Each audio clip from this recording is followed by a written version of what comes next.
Halo YouTube, Assalamualaikum warahmatullahi wabarakatuh. Ketemu lagi dengan saya Denny Andrian di channel Andrian Denny. Hari ini saya mau berbagi tips untuk teman-teman pemula ya. Pemula baru beli drone, paling baru terbang 1-3 kali terbang lah. Nah, tipsnya adalah bagaimana cara menerbangkan drone agar lebih aman dan tidak terjadi crash. Sayang banget kan, drone yang kita beli dengan harga mahal, taunya baru sekali pakai udah jatuh. Jadi kan sayang banget. Nah, tips ini juga saya publikasikan di blog pribadi saya dennyandrian.com. Silahkan teman-teman berkunjung. Jangan lupa sebelumnya klik subscribe-nya dan like-nya, kemudian tombol notifikasi lonceng agar teman-teman bisa mendapatkan pemberitahuan ketika saya upload video baru. Oke, untuk yang pertama ya tipsnya, nomor 1, berdoa dulu. Jadi teman-teman wajib berdoa dulu sebelum menerbangkan drone. Minimal untuk yang beragama muslim, bismillah dulu lah, bismillahirrahmanirrahim, terbang gitu kan. Jadi kita akan lebih tenang lah, lebih rileks gitu kan.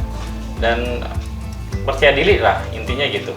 Kita berdoa dulu, semoga penerbangan hari ini diberikan kelancaran, kita mendapatkan footage-footage yang bagus dan semuanya bisa berjalan dengan lancar. Oke, itu yang pertama. Yang kedua adalah kapasitas baterai baik remote maupun drone itu wajib 100%.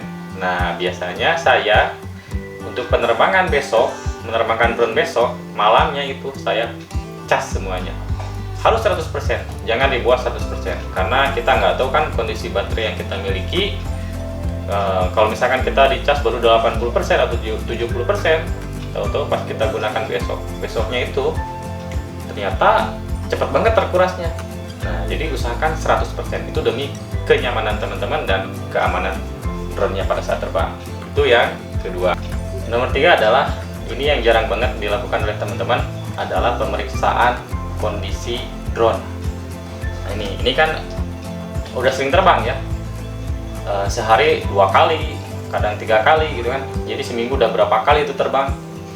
Ternyata kondisi si baut-baut pada propeller ini longgar dan ini rentan banget untuk lepas, dan ini sangat bahaya ya. Kalau misalkan udah lepas otomatis jatuh. Dulu pernah ada kasus drone merek tertentu ya, drone bagus, tahu-tahu jatuh dengan kondisi si propeller lepas. Nah, oleh sebab itu saya sarankan untuk teman-teman, setiap kali habis penerbangan, melakukan penerbangan dengan drone, usahakan untuk mengecek kondisi baut-baut pada propeller. Kalau misalkan ada yang longgar, silahkan kencengin. Kalau udah kencang, otomatis kita akan lebih nyaman lah, lebih tenang untuk terbang, dan ya selamatlah penerbangannya. Yang keempat adalah gunakan satu baterai ya, satu baterai drone ini, satu baterainya untuk sekali penerbangan. Jangan gunakan satu baterai untuk 2 kali penerbangan, apalagi lebih dari 2 kali penerbangan. Misalkan teman-teman gunakan satu baterai ya untuk terbang di suatu daerah A misalkan terbang. Setelah itu teman-teman sisain misalkan 80% nanti untuk diterbangkan di tempat lain. Nah, itu jangan, saya tidak menyarankan. Kenapa? Karena kita sendiri kan tidak tahu kondisi si baterainya itu. Biasanya kalau hal itu dilakukan ketika penerbangan kedua, itu akan cepat banget terkuras. Apalagi kalau kondisi baterainya buruk ya. Saya pernah ngalamin itu 2 atau sampai 3 kali terbang 2 kali dengan baterai yang sama. Akhirnya ketika si drone-nya jauh, dia hampir tidak sanggup untuk balik lagi ke posisi saya karena baterainya udah mau habis. Dan untungnya udah deket banget habis, langsung saya tangkap. Itu pengalaman yang benar-benar di luar dugaan ya, di luar dugaan saya. Jadi saya tidak menyarankan untuk teman-teman terbang dengan satu baterai tapi untuk 2 kali penerbangan. Nomor 5 adalah tentukan berapa persen kapasitas baterai yang tersisa ketika sedang terbang untuk drone pulang ke posisi awal, ke tempat kita ya, ke tangan kita lagi. Saya sendiri biasanya di antara 25% sampai 30%, sisanya itu drone langsung saya tarik balik, putar balik.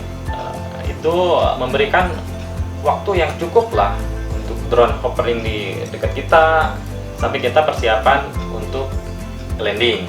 Jadi usahakan 25% sampai 30% atau bahkan 35%, sisanya drone kita pulangkan. Saya jarang banget lah ketika drone sisanya sampai di bawah 25% tuh jarang banget. Rata-rata 25%, 30% sampai 35% baru drone tarik balik lah ke kita. Itu biar lebih aman lah, kita lebih nyaman gitu kan pada saat landingnya. Nomor 6, terbang di tempat yang aman. Nah, biasanya untuk pemula nih, saya sarankan untuk pemula terbang di lapangan dulu lah. Lapangan sepak bola itu kan lebih luas, tidak ada harang lintang, tidak ada gedung, tidak ada pohon. Jadi teman-teman silahkan bebas terbang di lapangan yang lebih luas untuk menghindari tabrakan lah dengan pohon atau dengan gedung. Nomor 7 adalah sering-sering latihan. Nah, jadi kan di tempat yang lapang, teman-teman sekaligus latihan menerbangkan bagaimana drone-nya naik, turun, kemudian ke kiri, ke kanan, dan sebagainya. Sering-seringlah latihan. Kenapa? Karena untuk melatih kita agar kita lebih tahu tentang kemampuan kita.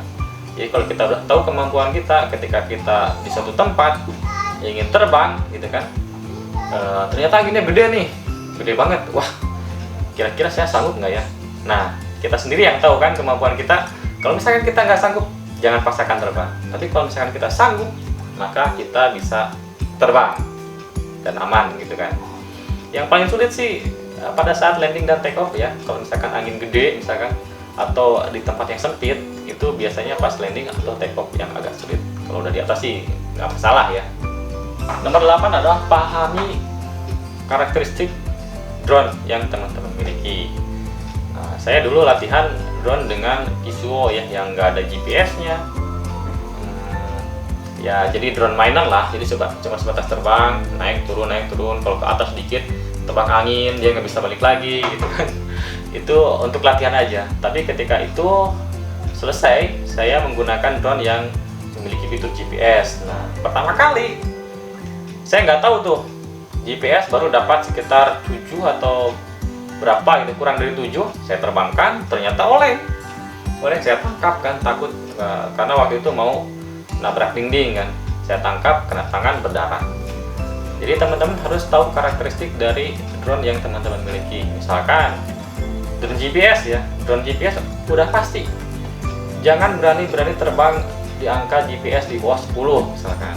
Saya pribadi biasanya di angka minimal 12 atau 13 baru berani terbang. Jadi kalau semakin tinggi angka GPS, maka terbangnya akan semakin stabil. Itu buat teman-teman ya yang masih baru, masih awam dengan drone GPS, harap diperhatikan nih. Angka GPS yang semakin tinggi di atas 12 akan semakin bagus. Kemudian drone dengan optical flow atau sensor-sensor lah. Nah itu biasanya dia ketika akan ke bawah gitu kan, dia akan mendeteksi apakah si drone ini akan landing atau enggak gitu. Kalau misalkan enggak, biasanya dia akan mantul lagi ke atas, Nah, bagi teman-teman yang baru menggunakan drone yang ada sensornya, jangan coba-coba untuk landing di tangan dulu. Untuk pertama kali ya, tapi kalau udah terbiasa sih nggak masalah. Untuk pertama itu dia akan sulit ketika ke bawah, dia sensornya kena tangan, dia bisa naik lagi ke atas atau ya goyang gitu kan. Jadi untuk pemula, tapi kalau untuk yang sudah terbiasa ya nggak masalah.